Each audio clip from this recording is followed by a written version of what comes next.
Okay, so what we're gonna be talking about, chat, before we get on to some of the streaming goodness out here in the Khaiza Dome, is that Game Informer, the global well respected of the gaming journalist sites, came out today. There you go. That's right. Came out today with a exclusive coverage look for Street Fighter 6. Right? I think one of the editors or one of the journalists went to Japan to Capcom headquarters and was like, okay, we got some time. We sat down with some of with Street Fighter 6's exclusive on the production team staff, which are Matsumoto-san and Nakayama-san, who are directly in charge with the development and the process for Street Fighter 6. And we got more stuff coming out of Street Fighter 6 from this Game Informer digital issue coverage thing, right? And so here it is right here, and we got exclusive first look at Street Fighter's dynamic controls, right? So we have classic controls, which is 3 buttons, 3 kicks, classic 6-button fighter that Street Fighter has always been rocking with. And we also have modern controls, which is the very casual Gen Z type of controllers. Why did I say Gen Z? But it is there for new people who are not into fighting games that much. And it's a a common trope for fighting games, right? Where it's the modern controls versus modern controls versus classic controls, or technical versus stylish, right? And now we have a new control scheme, which is called dynamic controls, and it says it is a new local only control option meant to help button mashers excel, right? So it's what? I mean, there's more positives, more accessibility for players who like to mash buttons, and mashing buttons is a certain archetype in fighting games where you just mash a button, you don't actually sync on the controller, you just smush your face on the controller. That's what FGC calls it, right? Players who are not really thinking about the game, or just pressing buttons because this is fun, right? And so we're gonna be taking a look at this video right here. We're gonna be taking a look at this video right here and see how dynamic controls are, and we'll also read an article and go over more of the Game Informer Street Fighter 6 exclusive coverage panels, right? 状況に応じてなんか行動が変動するという意味合いもあるんですか？その通りです。距離ですよ。距離と相手の状況によって。So right off the bat, they say, is it dynamic in the sense that behavior fluctuates depending on the situation? So this is already a cue tip or a little hint that dynamic controls could mean something else very different from button mashing, right? It's distance. Everyone's getting fired up and we're just ready to get started. As it once was beautifully said, it all depends on your skill. So you see Matsumoto-san just using a controller, right? And he's going to be showcasing the dynamic control feature, right? And here we have Nakayama-san, right? And he's going to be playing on classic type. So 3 punches, 3 kicks. Classic Street Fighter style. So let's see what happens between a classic type and a dynamic type.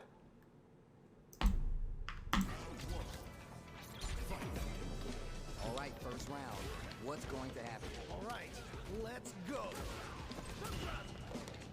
Show's over. So Had the radar up and running. Ooh, nicely done, nicely done. That's some big juicy damage on that counter. What the fuck is this control scheme bullshit? If they can find one, they start their drive. They back the opponent into What the fuck? Bruh.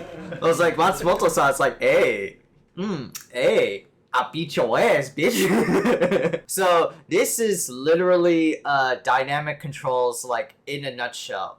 What its purpose is for Street Fighter 6 is that you literally mash like one button on like a PS5 controller, since they're like using. What it does is that it's kind of like mashing, like, but sort of like different from mashing. And what I mean is that, like, you know, mashing can lead to, like, you know, auto combos, right? We've seen auto combos in like Grand Blue or DNF Duel or Dragon Ball Fighters, right? Where you press like a specific button and you get like a combo out without doing like the traditional like Gatling or Bread and Butter series, the light, medium, and heavy power routes, right?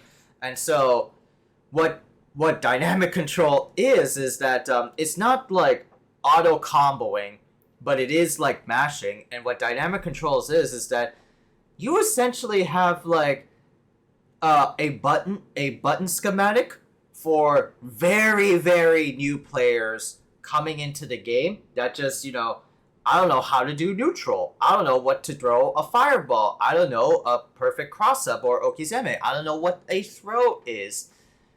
That's dynamic controls. It basically like it's a super, super accessible feature in Street Fighter 6 that allows like very, very fresh off the boat new players to like excel at people who have played fighting games in their whole life, or even like pro sports competitors, right? All right, first round. So it's, you can see Matsumoto-san pressing on the goddamn square controller or X or circle controller, and he's like getting throws by just the most laissez-faire bullshit I have ever seen. Look at him, he's mashing and he's throwing out fireballs. Matsumoto is just pressing a button like with the deadest as look on his face, and then Nakayama-san is just struggling to get by, holding like two hands like an adequate player, and he's like, hey yo bro, stop mashing.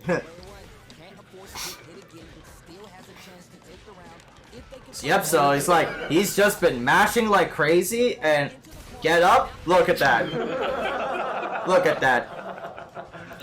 Look at that, look at that Bruh. smoke son of a bitch face. I just did that. Ready to lick my boots, bitch? To be honest, I'll give like a little dissection of what this could mean for like Street Fighter, right? First off, I'll say I'm all better for it, right? Even though I can already see my ass, you know, getting beat the fuck around by like like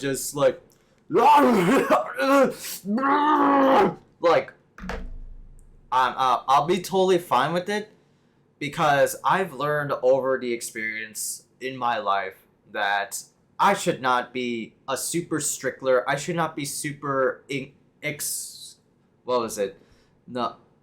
super exclusive when it comes to like my fighting games, right? Fighting games always have a problem with just like getting the outreach that they need, right? They don't have that global appeal. Like, they don't have anything accessible for new players to jump into the game because, you know, they're archaic, right? They come from the arcade style controls, right?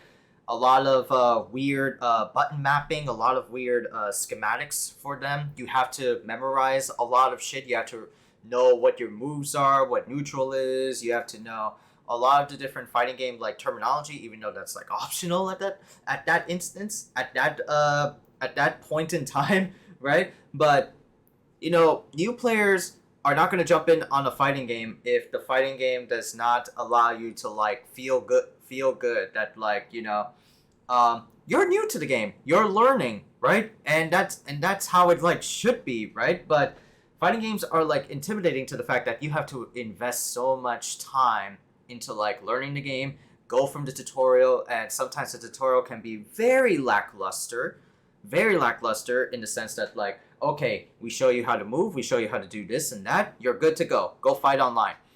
And of course, you know, another reason that fighting games don't really like grab that appeal is that there's no like single player content, which I will be making a video on real soon. Don't worry, Chad.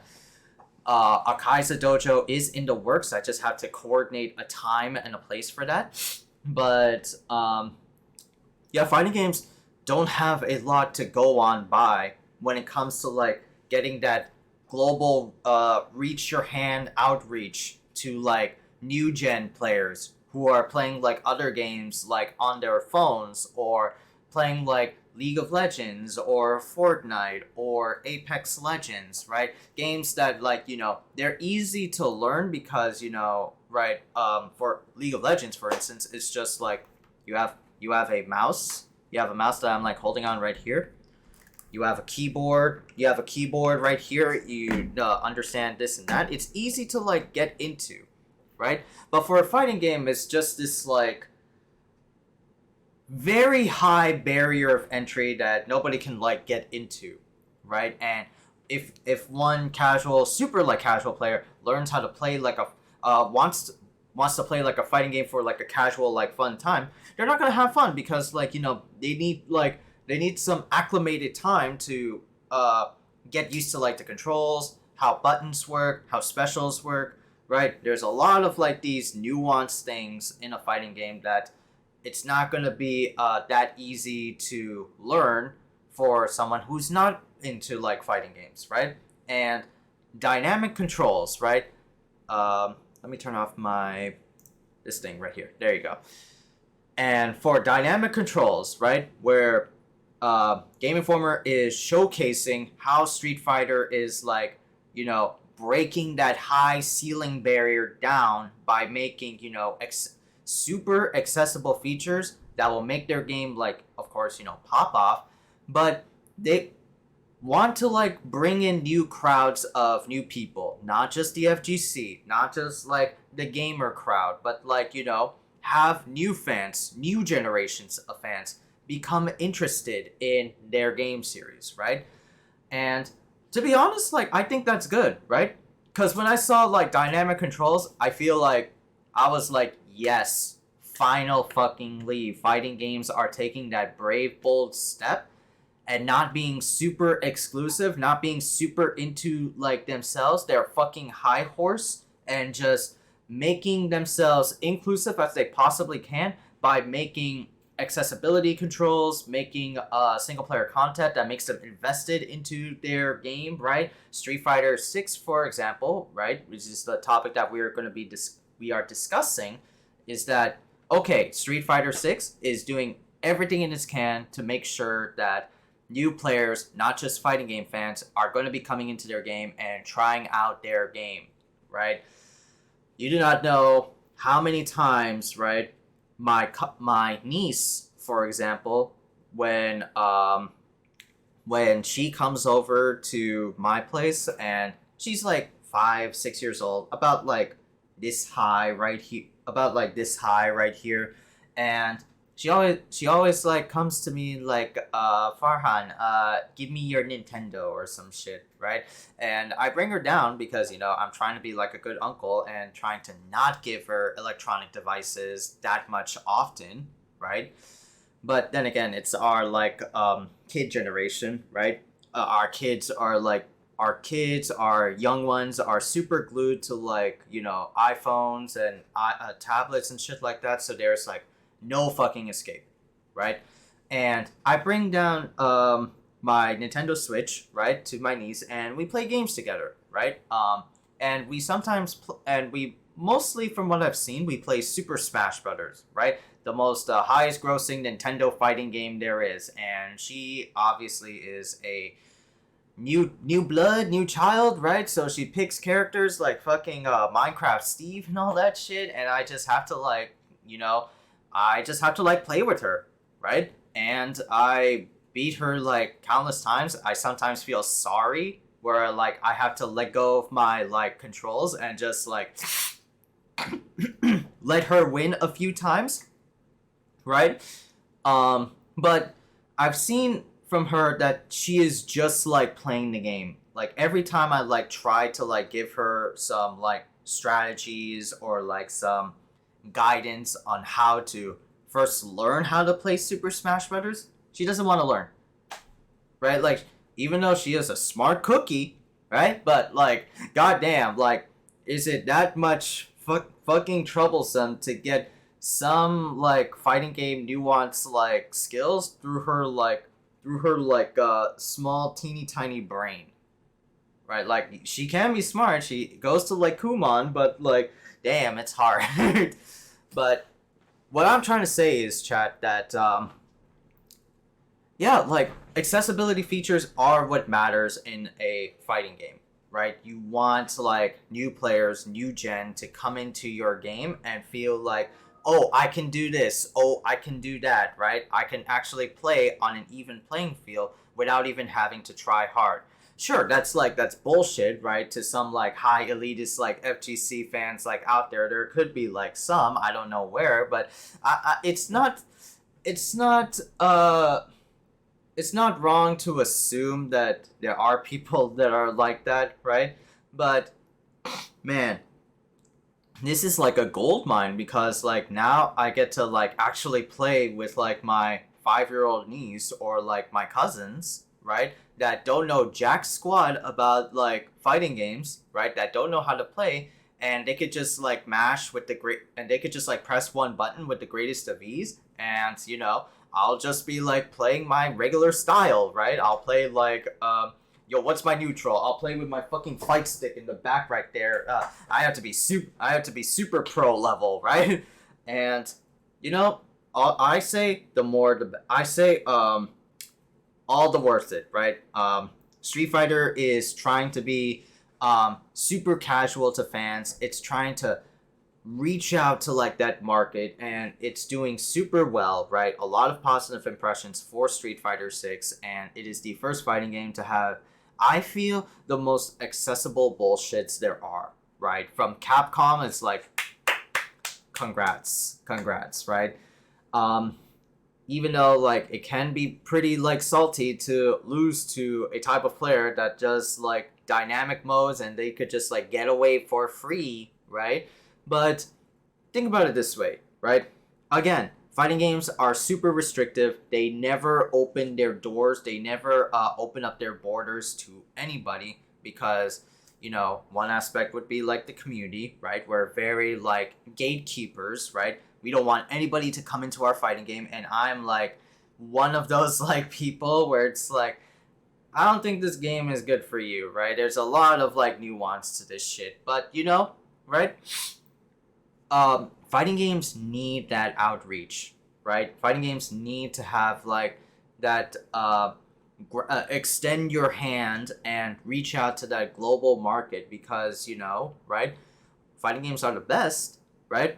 We need like to have more people coming into the game, so that we can increase like more sales, so that we can increase sales in like Capcom's sense, right? Because you know, this is Street Fighter 6, right? This is 6. Everybody in the FGC community loves this game, but if it doesn't do well financially, then Capcom's gonna be like, this was worth a shot. Never again. We'll go back to like Resident Evil 9 or like Monster Hunter Universe or some shit, right? All those games get high numbers. But for Street Fighter 6, nah. It's a fighting game. Not a lot of people can get into like fighting games really well, right? Everybody in the known market is either like very good at like League of Legends or, you know, a classic FPS shooter, right? Like that's how it works, because shooters everybody understands. Fighting games, there are all these like different like divisions and subdivisions of fighting games that's like, okay, I don't know what's the true real like fighting game, right? Because there's anime fighters, there's versus games, there's Mortal Kombat, there's Super Smash Brothers, or the platform fighters, right? It's just, even though they're like 4 divisions, it's like too much, right? I want something that can like, you know, I can play with the big boys and don't feel ashamed about at all.